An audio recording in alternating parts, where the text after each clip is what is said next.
Welcome back, students. Today we will be continuing with our chemistry portion. We were discussing degree of unsaturation. So in earlier videos of degree of unsaturation, we have already covered many problems, and through those problems we have already seen many of the concepts. So today this video will be a quick synopsis of what we have done till now. We will be summarizing all the methods, and then we will be carrying forward with some other problems and some other new methods as well for calculating degree of unsaturation. So let us start without wasting any time.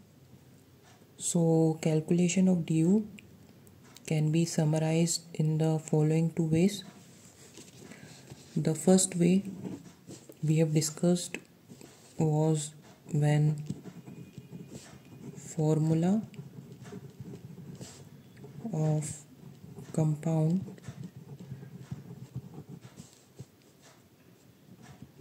is given, then in this case how we can calculate the degree of unsaturation of that compound.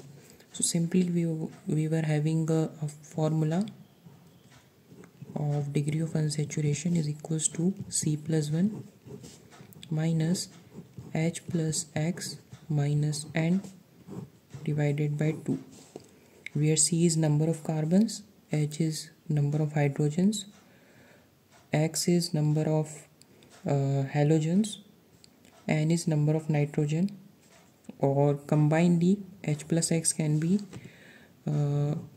we can call H plus X as the number of species having valency 1, number of species that are having valency as 1. So this was the formula for calculating degree of unsaturation when only formula of compound is known. Now second case was when formula of compound is not given, its structure is given. So in this scenario, how can we calculate DU? So there were various methods which we have discussed through problems.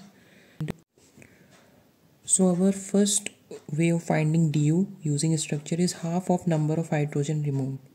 Means to reach that structure which we have been given to find the DU of, how many H has been removed. So you just calculate that and half it to get degree of unsaturation. Okay. Now the second method to calculate DU was counting method. Counting method. In counting method, we were interested in summing up the number of pi bonds. In counting method, DU can be calculated by summing up number of pi bonds plus number of pi bonds, number of rings that are present in a compound, and if any charge species is present, we were adding 0.5 in the final answer, like this. Charge species means any negative charge, positive charge, or a free radical. Now the second method, this was first method actually. The second method that we have to discuss actually is a ring opening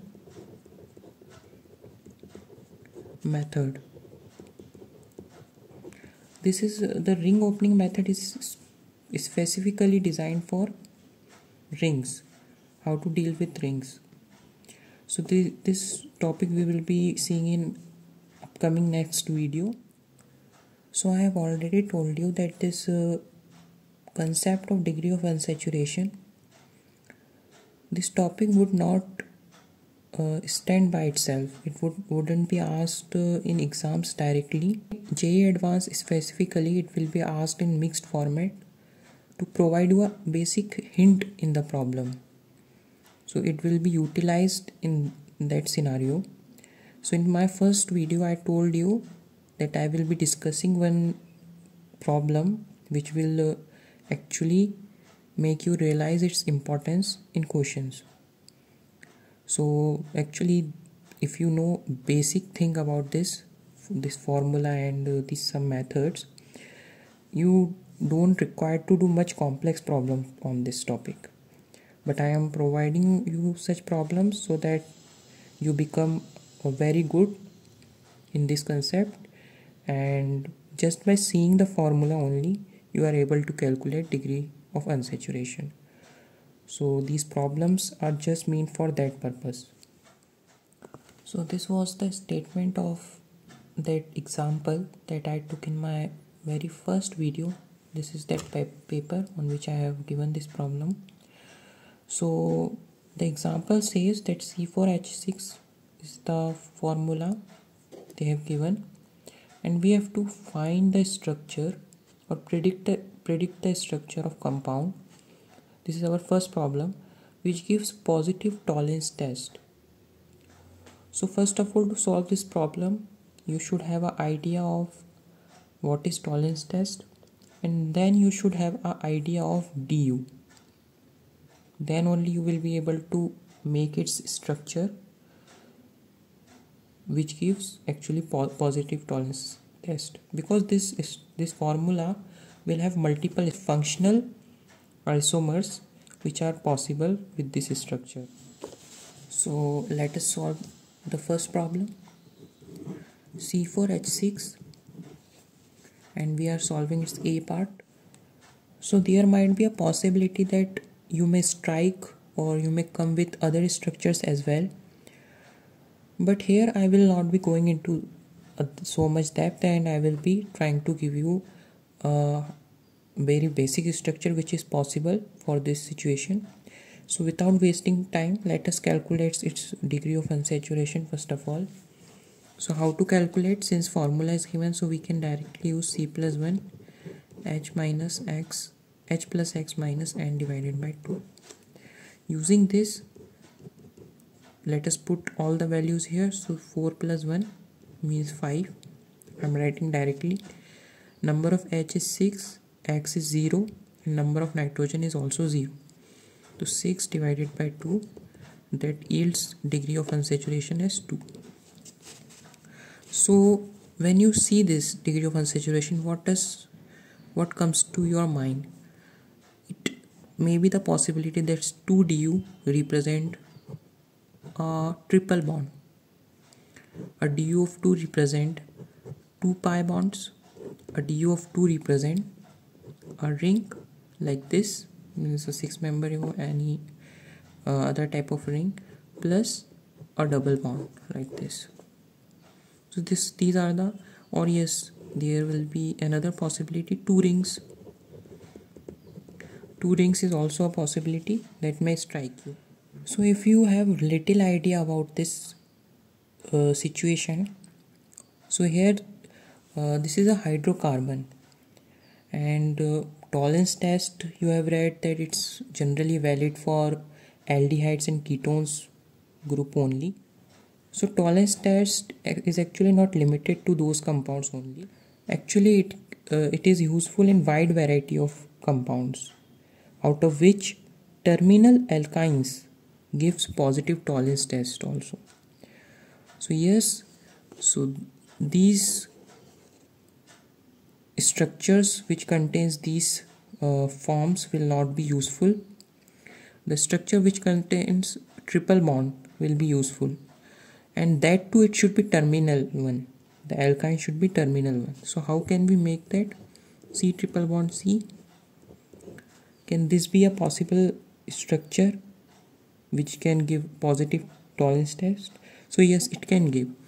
It is terminal in nature, having acidic H at the end. So yes, this compound will, only one H will come.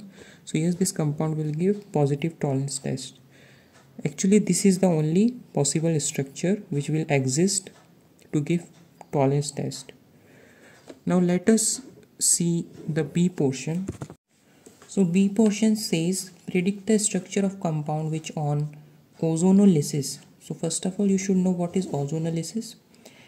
Gives a compound which is having two aldehyde groups in it, and plus it should be non-resonating in nature. So we have got some of the constraint in this situation. It should have two aldehyde group. One single compound should have two aldehyde groups, and it should be non-resonating in nature. So based upon this situation, let us try to create its functional structure. So can we take this as one of the structure for this situation? So yes, it can be a structure, because if we will do ozonolysis of this structure like this, suppose that ozone is present in excess. So that's why we are able to break two bonds. So on breaking the bond from here, we will be getting HCHO from here, and this will give us C double bond O H.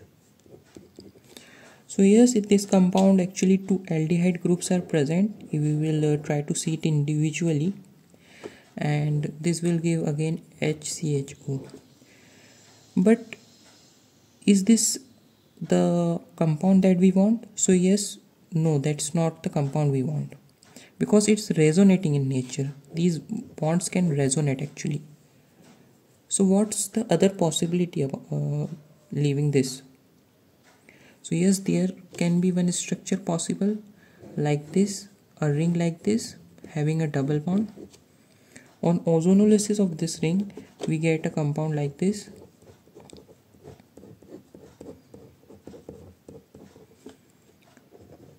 Okay, so this is the compound actually which is having two aldehyde groups first of all, and this compound is not resonating actually, and it contains one ring and double bond.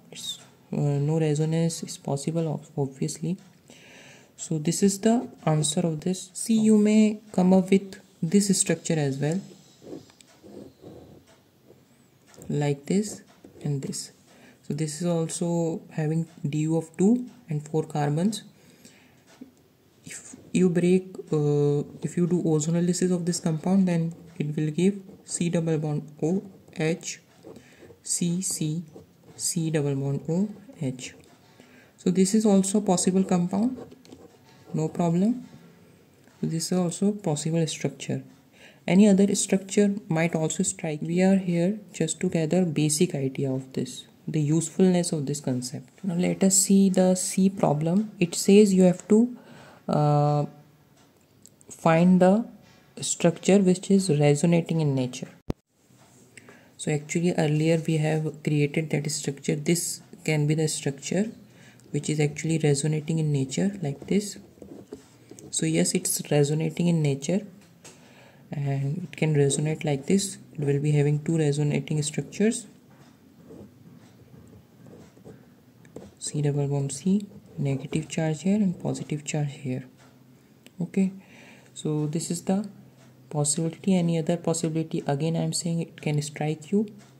That will also be possible structure for this situation. Now the last situation asks about cumulative dienes. So I have already explained you what is cumulative dienes. The dienes having double bonds one after the other. So what can be the possible structure of that situation? So this is the possible answer for our situation. So this is the answer of last problem. So I hope this example helped you to understand the utility of this topic. We will be soon be moving on to our structural isomerism. There this concept is really helpful. Though these topics generally still structural isomers are not directly asked, in JEE Advanced specifically, they are asked as a part of question and not a complete question in itself. But topics after structural isomerism like stereoisomerism and tautomerism are very, very important. So you should focus on these topics. I will slowly I will be uploading all the videos.